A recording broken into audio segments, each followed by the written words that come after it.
Statistics in the maritime world are often measured in knots, depths, or financial losses, but the most haunting metric of the Pacific Ocean isn't found on a nautical chart. It's a silent, psychological fallout that occurs long after the anchor has been dropped in a tropical paradise.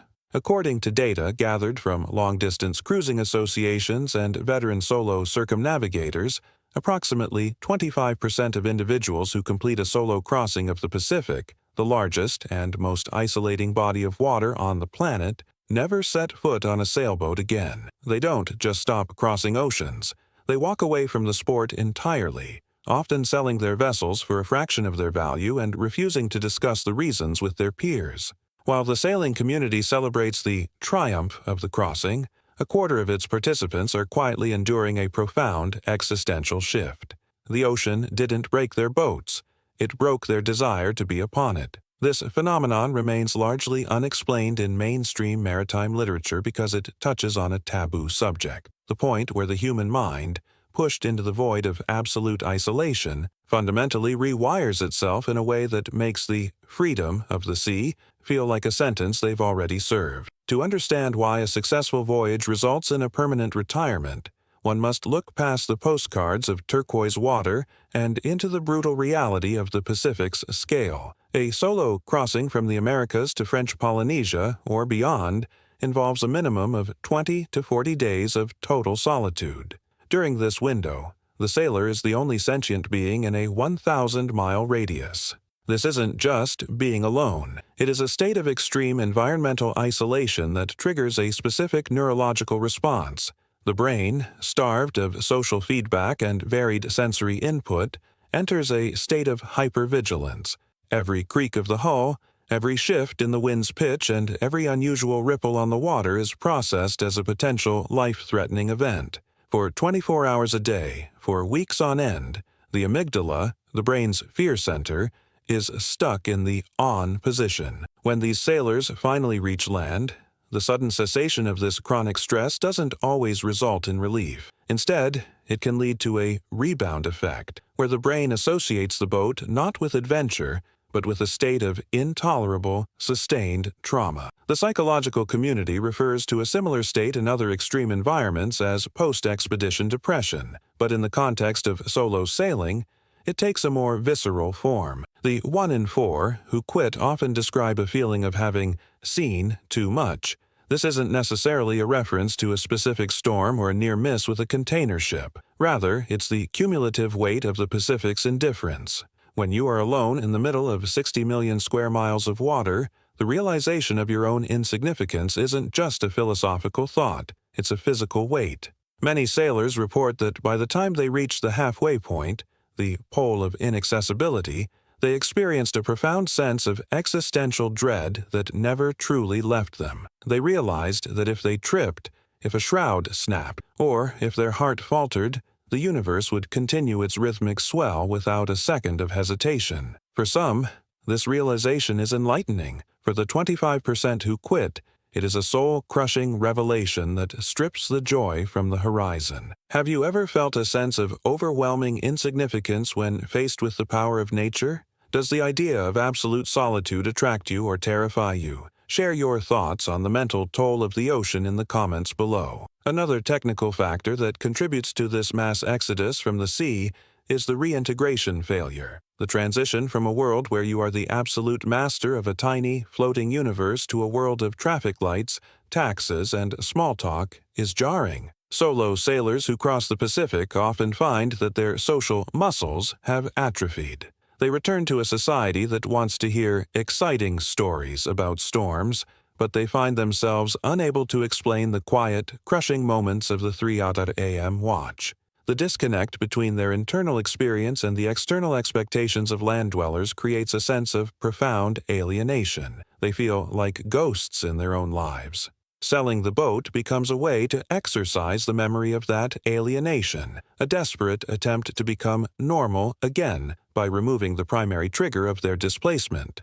There is also the matter of sensory monotony syndrome. The human mind requires a certain level of varied stimuli to remain healthy. On a long Pacific passage, the sensory input is limited to the blue of the sky, the blue of the water, and the white of the foam. This lack of variety can lead to maritime hallucinations, where sailors report hearing voices in the wind or seeing phantom islands. While these are common and usually temporary, they leave a lasting impression of mental fragility. The sailor realizes that their own mind turned against them when they needed it most. This loss of self-trust is a primary driver for those who decide that the sea is no longer a safe place for them, not because of the waves, but because of what the solitude did to their internal landscape. Furthermore, the physical toll of the Pacific cannot be ignored, though it often serves as a proxy for the mental exhaustion. Sleep deprivation is a constant companion for the solo sailor. The 20-minute nap cycle, maintained for a month, leads to a state of chronic cognitive impairment. By the time they reach their destination, many sailors are in a state of advanced adrenal fatigue. Their bodies are flooded with cortisol. For the majority, a few weeks of rest restores their vigor, but for the 1 in 4, the damage to their nervous system feels permanent. The mere sight of the vessel triggers a psychosomatic response: nausea, increased heart rate, or a sudden, overwhelming fatigue. Their body is literally screaming, "Never again," and eventually they listen. The maritime industry and sailing media rarely highlight these stories because they don't fit the narrative of the heroic voyager. We want to see the tanned, smiling sailor holding a cold beer in Tahiti, not the one sitting in a darkened hotel room, unable to process the fact that they are no longer moving. Yet, by ignoring the 25% who quit, we miss a crucial understanding of the human-sea interface. These individuals aren't weak. They are often the most sensitive and observant among us. They felt the full weight of the ocean, and they decided that the price of admission was more than they were willing to pay a second time. Their retirement is a rational response to an irrational environment. The "Nobody Explains Why" part of the title refers to the lack of formal studies on this specific demographic. While we have endless data on keel designs and sailcloth, we have almost no longitudinal data on the mental health of solo sailors post-crossing. The cruising community is largely self-policing and prides itself on toughness. Admitting that the Pacific made you never want to sail again is often seen as a confession of failure. Consequently, these sailors disappear from the community, taking their insights with them. They leave behind a vacuum where we should have a conversation about the limits of human endurance and the necessity of psychological preparation that goes far beyond knowing how to reef a sail. What is even more fascinating is the profile of those who quit. It isn't always the beginners or those who had bad trips.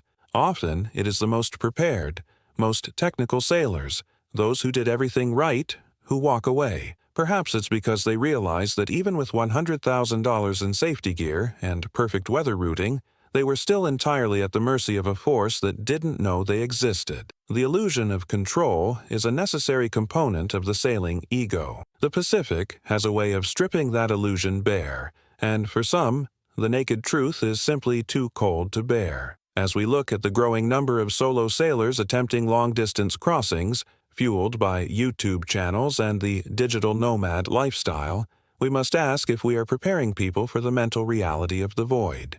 It's easy to buy a boat. It's much harder to live with the person you become when you are the only thing standing between life and a 3-mile-deep grave. The 25% who quit are a warning sign, a reminder that the ocean is not a playground, but a vast, indifferent wilderness that changes everyone who enters it, sometimes in ways that cannot be undone. In the end, the sailboat sold for a pittance in a foreign port is more than just a transaction. It is the final act of a sailor who has reached the end of their internal map. They have crossed the Pacific, but in doing so, they have also crossed a line within themselves. They choose the safety of the shore not out of cowardice, but out of a newfound, terrifying respect for the limits of their own soul. They are the ones who truly understand the price of the horizon, and they have decided that they have paid enough. Why do you think the sailing community remains so silent about the mental health of its members? Is the hero narrative doing more harm than good? We want to hear your perspective. Leave a comment below and let's start the conversation that the maritime world has been avoiding for too long.